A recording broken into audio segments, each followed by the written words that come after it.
Antiguamente existía la creencia de que los sueños eran el medio que tenían para comunicarse con nosotros los dioses y los espíritus del más allá. Por ello nos enviaban mensajes con contenido multimedia para desvelarnos sus misteriosos designios, el sentido de la vida o los números ganadores de la lotería. Pero eso eran épocas muy remotas y oscuras, llenas de superstición, los 80. Los humanos evolucionados y tecnológicos del siglo XXI sabemos que los sueños no son más que creaciones del subconsciente inspiradas por las vivencias y los anhelos personales de cada uno, y no tienen nada que ver con poderes mágicos ni energías cósmicas. Porque lo sabemos, ¿verdad? Yo te quiero proponer un juego. Imagina por un momento que eres una persona completamente diferente. El presidente de los Estados Unidos, Donald Trump. Yo no conozco a nadie más diferente que Donald Trump. Imagina que estás en la Casa Blanca después de un día agotador, te duelen los dedos de tanto tuitear y lo único que quieres hacer es salir del despacho oval para meterte en tu cama. Das la orden de que nadie te moleste, apagas la lámpara, cierras los ojos y piensas que eres el hombre más poderoso del mundo, que puedes insultar y ponerle aranceles a quien te dé la gana, y con esos pensamientos tan dulces te relajas y poco a poco te vas quedando. De pronto oyes un ruido, abres los ojos, y con la escasa luz que se cuela entre las cortinas distingues ahí, a los pies de tu cama, una silueta, grotesca, enorme. Es Nicolás Maduro, y lo único que lleva puesto aparte de su bigote es un tanga de leopardo. Pero tú estás despierto, estás perfectamente consciente y sabes que es imposible que Nicolás Maduro esté en tu habitación en medio de la noche y en tanga, a menos que estés de visita en el Palacio de Gobierno de La Habana. Y mientras estás en esas reflexiones sientes que el colchón se hunde porque Nicolás se ha subido en él. Y antes de que puedas reaccionar, de un salto caes sentado sobre tu pecho. Tú intentas sacudirte, pero descubres que tu cuerpo está paralizado. No puedes moverte. Quieres llamar a tus guardaespaldas, pero no tienes voz. No sale ningún sonido de tu garganta. Lo único que puedes hacer es mover los ojos y ves como el rostro de Nicolás se desfigura con una sonrisa perversa mientras pone sus manos alrededor de tu cuello y comienza a apretar. Sientes asfixia, pánico, asco. Comprendes a 30 millones de venezolanos que tampoco pueden quitarse de encima a Nicolás Maduro. Pero no tienes tiempo para pensar. Bueno, generalmente tampoco lo haces aunque tengas tiempo. Toda tu energía está puesta en intentar liberarte, pero es como si tu cuerpo estuviera atrapado dentro de un bloque de hormigón. Tensas tus músculos al máximo, a todo lo que dan, pero no puedes romperlo. Y con todo ese peso encima de ti, y sus manos alrededor de tu cuello, te cuesta respirar. Quieres gritar, pero solo salen sonidos guturales de tu garganta. Nicolás aprieta, y a cada instante crece la angustia, la desesperación. Piensas que eres el hombre más poderoso del mundo y aún así no consigues escapar de esa situación tan ridícula. Sientes que el final se acerca, que es inminente, y de pronto notas que logras mover una rodilla apenas un poco, y el movimiento pasa una pierna, al tobillo, al pie, das una patada y todo tu cuerpo se libera al tiempo que sale un grito desde lo más hondo de tu ser. ¡Ah!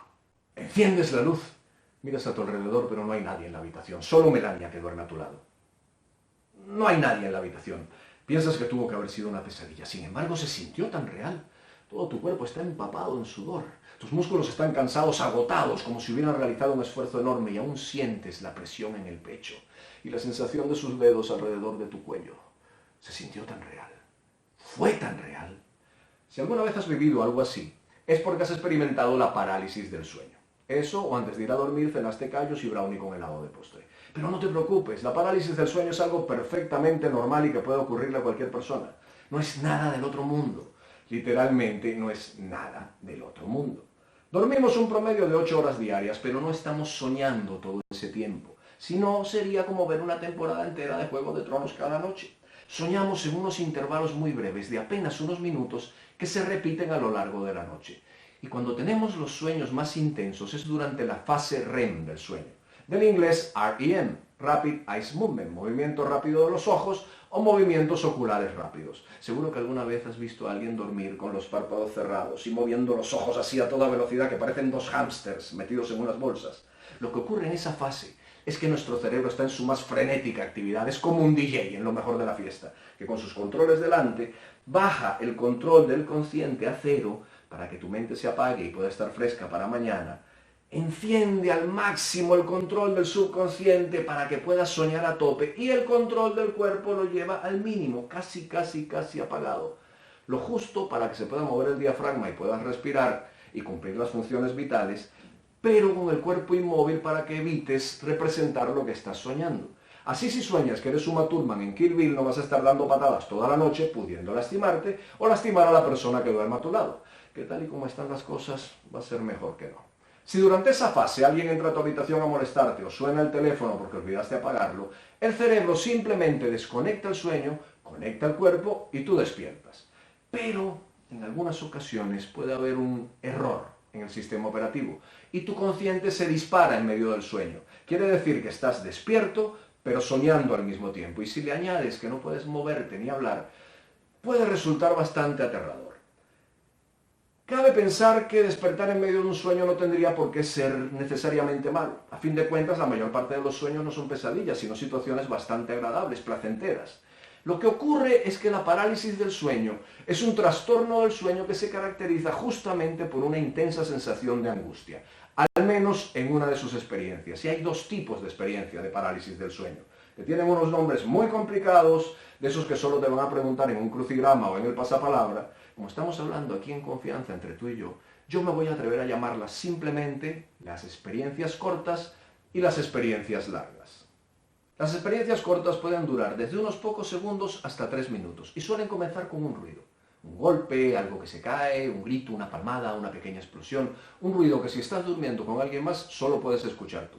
Hace que despiertes sobresaltado, abres los ojos, descubres que tu cuerpo está paralizado, que no puedes hablar, y entonces tiene lugar la sensación, que puede ser de 3 tipos básicos.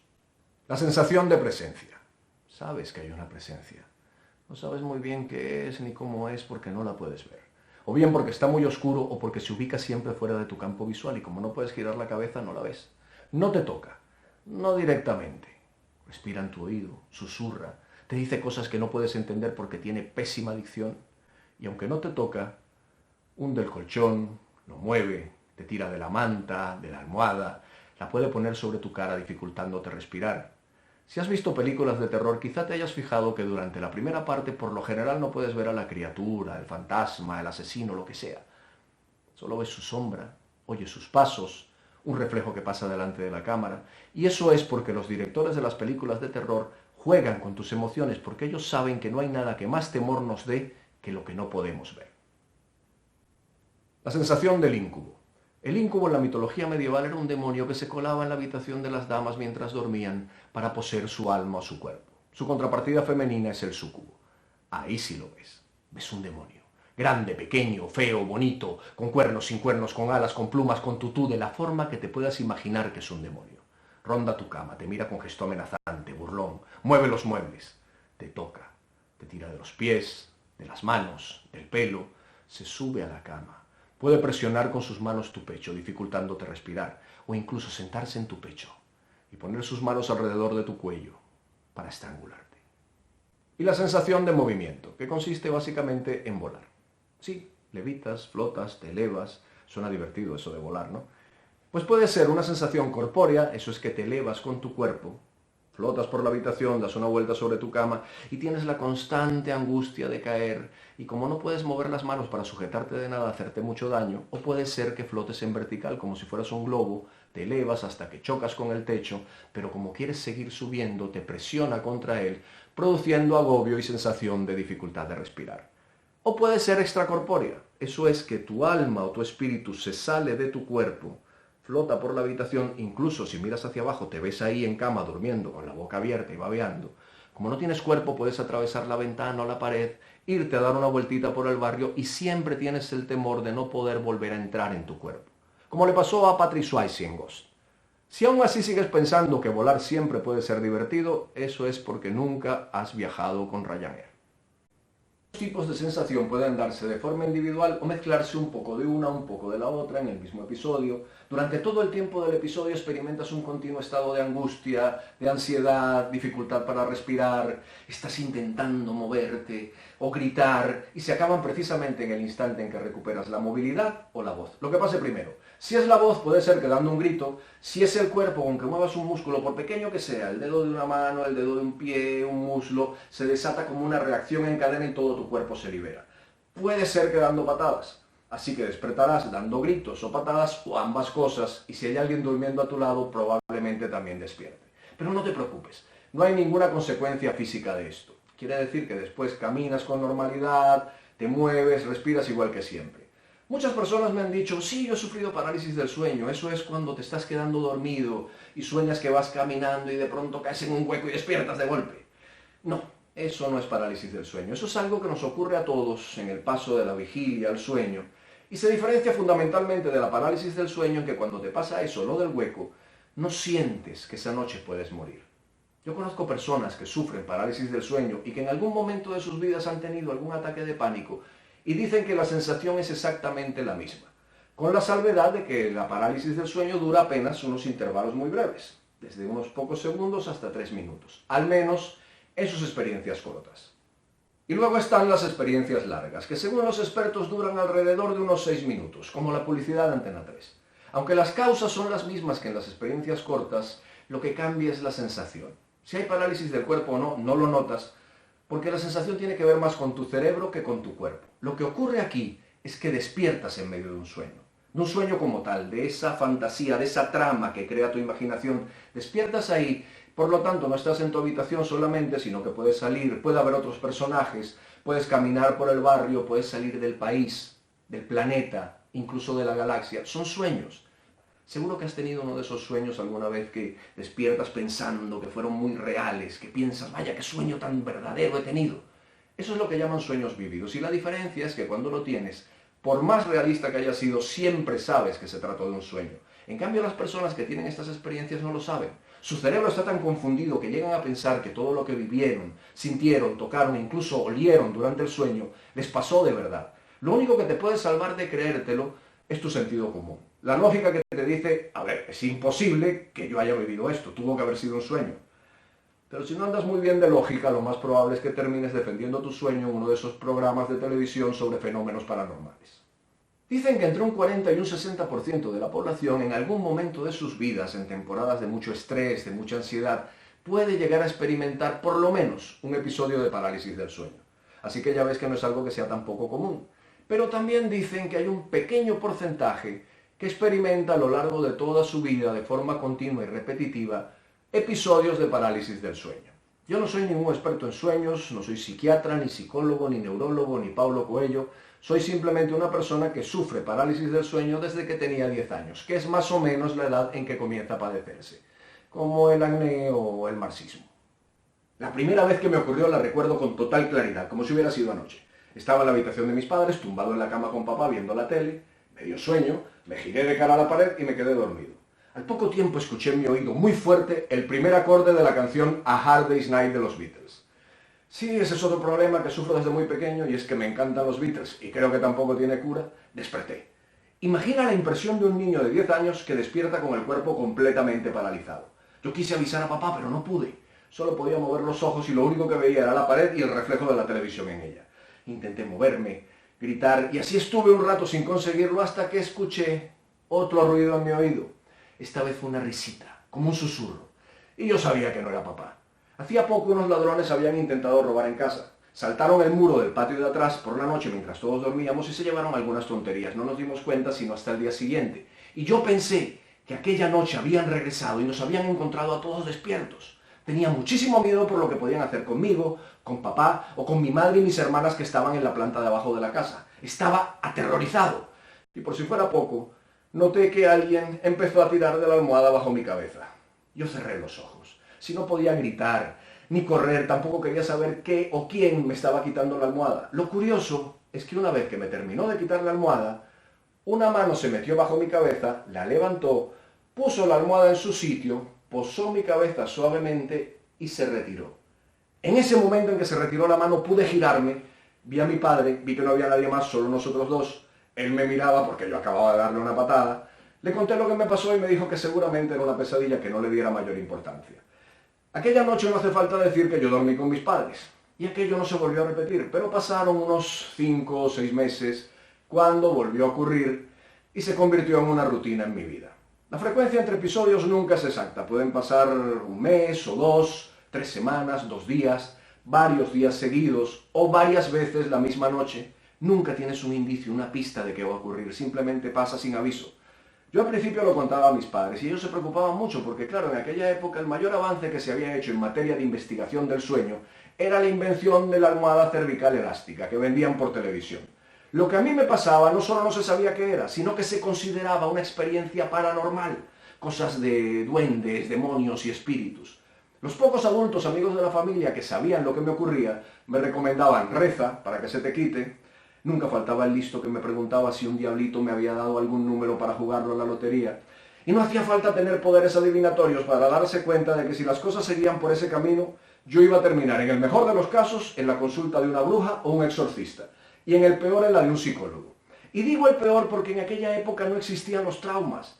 Todavía no se habían inventado, no es como ahora que si un niño no quiere comer la verdura, lo llevan al psicólogo porque, bueno, debe ser que el pobre tiene un trauma con los árboles y la vegetación, como nació en ciudad.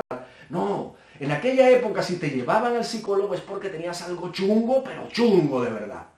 No teníamos internet, sino una cosa que se llamaba enciclopedia, que eran un montón de libros con todo el conocimiento en orden alfabético. En todas las casas había 2 o 3 que llegaban hasta la letra C o I, porque no habían comprado el resto de los números. Y siempre había alguna completa. En casa, por fortuna, teníamos 2 enteras. Y me puse a leer ahí, me puse a investigar. Ese era el Google de la época. Y encontré que algo parecido a lo que a mí me ocurría se relacionaba con demencia o algún tipo de esquizofrenia. En la alternativa del aquelarre o el sanatorio, yo opté por no contarlo más. Claro que no podía ocultar las noches que seguía despertando con gritos y llorando, pero yo decía que eran pesadillas y no daba más detalles. Total, si no había una solución no tenía ningún sentido seguir preocupando a mis padres y además tenía la esperanza de que así como había llegado sin previo aviso también desapareciera. Hubo un momento en el que llegué a pensar que era una especie de medium, que convocaba entes del más allá a mi alrededor, así como el niño del sexto sentido. Pero lo curioso era que esas criaturas venían por la noche a atacarme y no me hacían ningún daño porque yo despertaba perfectamente bien. Entonces llegué a la conclusión de que tenía un poder, algo que me protegía de ellas, que las mantenía a raya. Cuando se me ocurrió eso tendría unos 11 o 12 años y tal como yo lo veía tenía 2 opciones. O me quedaba resignado a ver qué querían hacer conmigo aquellas criaturas o les plantaba cara. Claro, ¿qué podía hacer un niño contra unas criaturas del Averno? Pero es que yo tenía un poder. Y entonces me iba a la cama con la determinación de que si me pasaba, me enfrentaría a esas criaturas. Y así lo hice. Cuando tuve episodios, pasaba la noche intentando moverme, intentando hablar para decirles, aquí estoy, vamos a enfrentarnos. Pero claro, en el momento en que lo lograba, se habían ido. Y yo pensaba que me tenían miedo. Era una tontería infantil, pero me ayudó a conciliar el sueño, a no pasar las noches en vela por temor a que se repitieran los episodios. Y eso que aún no me habían ocurrido las experiencias largas. Que una vez que me ocurrió, llegué de la universidad muy cansado, me había ido muy temprano por la mañana y llegué al final de la tarde. Mi madre me recibió en la puerta, me preguntó si había comido algo, yo le dije que no, pero primero quería acostarme un poco. Me metí en mi habitación, cerré la puerta y caí frito en la cama. Al poco tiempo vino mi madre, me tocó el hombro y me dijo, ven a comer. Y yo, no, mamá, un ratito más. Pero anda, ven a comer, no, 5 minutitos más, mamá, pero anda, ven. Y cuando me giré, mi madre comenzó a reírse. Y delante de mis ojos se transfiguró. Sí, se convirtió en un demonio. En serio, es como si lo pudiera ver ahora. Era un demonio de color naranja, con cuerpo atlético, calvo, con 2 cuernos pequeñitos. Era naranja, chillón, con arabescos de color verde. Y tenía los ojos amarillos, con las pupilas rojas. Vamos, que era un demonio muy chillón. Mi primera reacción fue dar un grito y con la misma me levanté y le di un golpe. En aquella época yo practicaba artes marciales muy activamente. Y me sorprendió que aquel demonio se quitó mi golpe con una habilidad también propia de las artes marciales. Intercambiamos 3 o 4 golpes y patadas así en un combate muy rápido estilo Bruce Lee y aquel demonio se defendía muy bien, vamos, que peleaba como un demonio. Y al final logré asestarle un golpe en toda la nariz y lo atravesé literalmente. Se deshizo en el aire, se pulverizó así como purpurina y yo me quedé impactado, caí sentado en cama, jadeando, pensando que qué diablos fue esto y en eso entró mi madre. Me preguntó, ¿me llamaste? Claro, había escuchado mi grito. Yo me quedé mirando a mi madre, se acercó, le toqué el rostro, le dije, mamá, y ella, decía, así soy yo, no se fuera a transfigurar otra vez y aquello cayera en un bucle infinito, pero sí, era mi madre. Me preguntó, ¿qué te pasa? Porque claro, me vio asustado, jadeando, sentado en la cama, y yo no le conté nada. ¿Qué le iba a contar? Que me acababa de pelear con un demonio. Iba a decir, ¡ay, andas en drogas! No le dije nada, pero me quedé pensando aquello, dándole vueltas, barruntando, hasta que recordé que cuando era pequeño había una serie que me gustaba mucho en la televisión, que se llamaba Kung Fu. Y había un episodio donde el protagonista, Kwai Chang Caine, no se iba a llamar Paco, era chino, caía en una cueva y se enfrentaba con un demonio que al final era el mismo. Bueno, cuando recordé aquello, me di cuenta que de ahí lo había sacado. Siendo mayor y sentí la necesidad de compartirlo con alguien. Alguna amistad cercana, alguna novia que tuve, porque si alguien duerme a tu lado en algún momento sentirá curiosidad por saber por qué despiertas dando gritos y patadas con tanta frecuencia. Pero las pocas veces que lo comenté, me respondían con una mirada, más o menos así, y la pregunta, ¿y no has pensado en visitar a un psiquiatra? Pero yo no sentía que necesitara un psiquiatra, por lo menos no para eso. Las cosas que yo veía, solo las podía ver cuando estaba durmiendo, a la hora de dormir, o bien en una siesta o durante la noche, pero nunca, estando despierto, estando consciente, jamás he visto ninguna cosa rara ni he tenido ningún tipo de alucinación. Así que yo no sentía que estuviera loco, pero tampoco tenía la necesidad de que nadie me lo recordara. Y seguí con mi idea de no contárselo a nadie. Hasta el año 2001, que vi un documental en el Discovery Channel sobre trastornos del sueño. Uno de los entrevistados no era un científico, sino un empresario norteamericano que dijo haber pasado una buena parte de su vida viajando por el mundo, buscando expertos en sueños, para encontrar una solución a su problema. Cuando ese hombre contó su problema, yo no podía creerlo. Era exactamente lo mismo que me pasaba a mí. Alguien del otro lado del mundo tenía las mismas visiones y las mismas experiencias que yo. Dijo que no había encontrado una solución, tampoco una explicación, pero sí que había conocido a muchas personas con el mismo problema. Fue como si el cielo se abriera delante de mí. De pronto empecé a contarlo. Fui por ahí contándolo abiertamente. Generalmente me respondían con la mirada.